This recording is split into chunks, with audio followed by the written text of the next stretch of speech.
Hey everyone. No whiskey tonight. I thought we should just talk about the state of crypto and one of the things that's most important to me, which are the use cases of crypto. So I had to set up my phone to do this as a live stream where I can't see the screen right now. So I won't be able to read your comments right now if anybody is actually watching live, but what I'm hoping is that you guys will start to watch my streams later as they get posted. So first off, I decided to go a little holiday theme here, so streaming in front of the Christmas tree. Second off, if this comes across as high definition enough, you might notice a little something there around my eye, and that's nothing to call the police about. I was doing a little light grappling, and I think I just caught a forehead when we were messing around. So anyway, let's talk about the thing for me that is most important when it comes to crypto. And whether we're talking about BTC or Shield or Safe or Denarius or eGem or C25, there's a lot of different projects out there and they all seem to have some sort of use case in mind, but we never really know what is going to actually happen and if those use cases are going to occur. And for me, the primary use case is just sending money back and forth. I mentioned it in my first live stream, and I'll mention it again. If we want adoption of crypto, we have to use it. And it has to be simple to use. We have to go to Cheap Air and buy our airline tickets. We have to send money and split the bill back and forth with our friends like I did with Kev by using crypto. And if we don't do it, then we're not helping anything. All we're doing is being part of some technical revolution, but we're not helping it happen. And that's what we've got to do. We've got to make it happen. So how do we do that? That's a great question. Number one, I think we have to really look at things about privacy. We all know now that the blockchain can be, with Bitcoin, it can be examined very thoroughly through forensic examination. So what we need to do is we need to have a coin that has some sort of optional privacy or default privacy with an option to stay out, because there are some transactions that need to be public, especially if we start talking about big money transactions where we're buying real estate or even a vehicle with crypto. Those may be public for one reason or another, but a lot of things need to be private. Payroll needs to be private. Money between me and friends needs to be private. Money or assets, digital currency, used to buy things online, we may want it to be private. So, or at least only the company that we're doing business with knowing who we are. Right now, with the real world, with fiat money, and especially with credit cards, we give up a lot of privacy to the companies that we do business with. I don't think we can ever actually change that. But we have to look at some amount of privacy, and in my opinion, that privacy should be by default, and then you can turn it off otherwise. Number two, you have to have a coin supply that's great enough to make it valuable, or great enough to make it spendable, but still low enough to make it valuable. And what I mean by that is, right now, we all know it's a little bit difficult to start spending in Bitcoin. And we talk about, at this point, we use Satoshis, 0.00000001, Bitcoin being one Satoshi. And it's become almost easier to talk about something in sats, but that's not easy for us to use on a regular basis. So something that has a greater supply, but it can't be crazy like Raven Project. Correct me if I'm wrong, 21 billion supply? Or is it trillion? I mean, it's a ton, right? So then there becomes such a high amount that there's no scarcity, so it doesn't have value. So somewhere in the middle of that is something that has a high enough supply that one of them isn't valued so highly that it's unusable, and the low enough supply to increase scarcity. Also, though, there's a much bigger picture in that. We have to talk about emission rate or block rewards, because if you have a whole lot early on, which entices people to mine the project and keep the blockchain going, what happens later? Now, does that build value? And there is a certain slope that has to be followed, and I don't even think any of us really know what that slope is.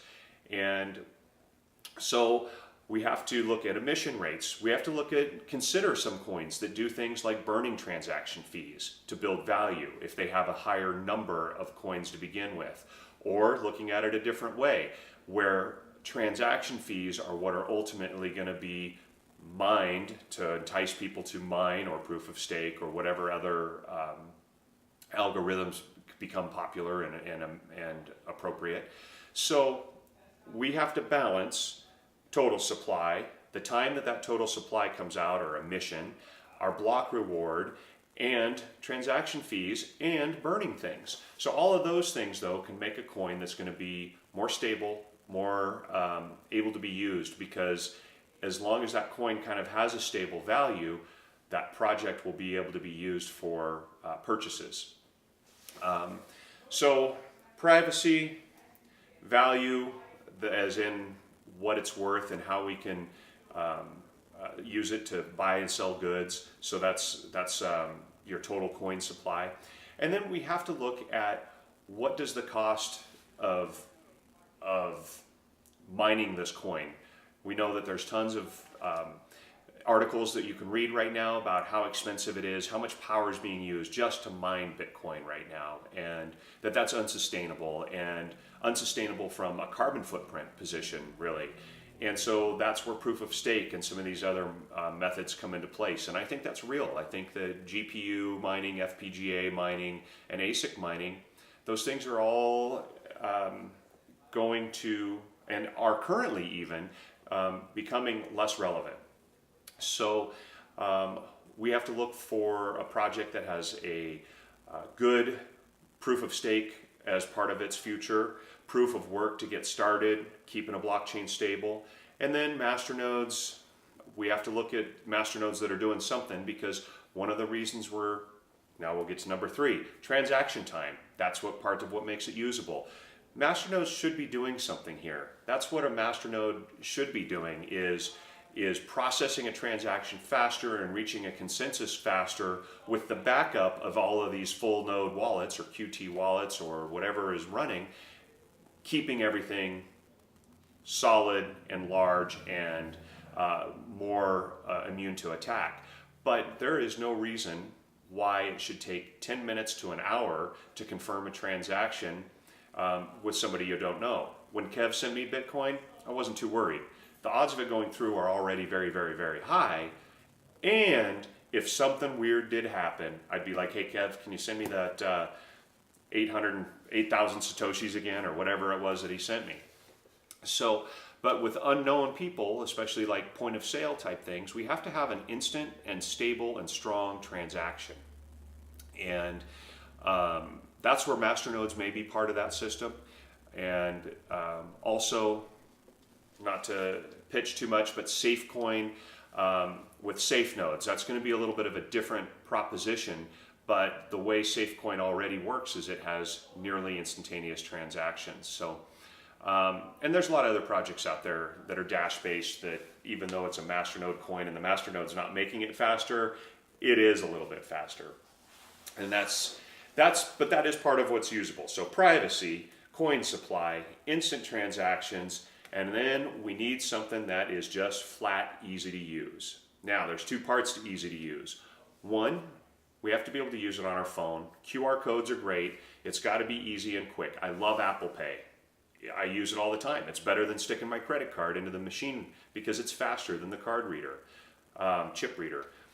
And that's how the crypto transactions need to be. But also, they have to be easy enough to use that nobody can mess it up. Until people that are not tech savvy can feel comfortable that they're not going to accidentally send that $85 to the wrong person and then it's gone, until they can feel comfortable that that's not going to happen, and that they can feel comfortable that they're not going to lose that money if their phone gets lost or stolen, or that they're not going to lose that money because it's in some third party's hands. All of us people that are crypto savvy, we know all about holding our private keys. We know about guarding our private keys. We know about backing up our private keys. But somewhere along this line, we're going to have to come up with a way to make that more user-friendly. Still secure, still private, but somehow more usable. I think we're getting close with the Iguana passphrase, the Iguana words to make a secure wallet as a seed. I think we're getting somewhere with that. I think that somebody that's a little less tech savvy can get the idea of, okay, write these down and keep them somewhere safe. And then if you lose your phone, that's how we're going to rebuild your wallet from there. I think that has potential, but I think we have to clean that up a little bit. So that's what we have. That's what I like to talk about. Those are the things that I think are important to me when it comes to a usable cryptocurrency. So what I want to do is, I love researching this stuff. You guys in the comments, put down there some coin projects that you think meet that criteria for usability. I'll tell you, no particular order. Shield, XSH, and even Verge, they were on the edge of that because they had a moderate coin supply and instant transactions with privacy and quantum proofing in the future. Both those projects right now are kind of stale, and I'm not sure what's going to happen.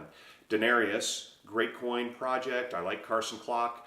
I don't know that the small coin supply is going to lend to that project being a regular use along the day, or using it every day. eGem, now you're talking a good supply, great development team. That could be interesting. Although I don't think that that's really their primary goal. I could be wrong. So I need to talk to them more about their project, because I do know that BTM ATMs are in their future.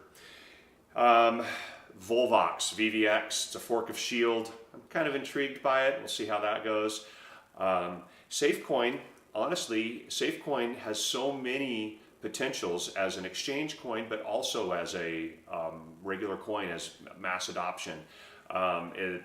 Jeff has a great plan on, or great ideas and plan that's still malleable as far as emission rates and coin supplies and stuff like that. I think it actually meets all my criteria, and it's got privacy, and it's going to have a lot of security. So that could really be the answer. But there's still a lot of there's so many projects out there, we can't even name them all. Ravencoin, it's got the backing, the corporate backing, but still decentralized, so that may be an option.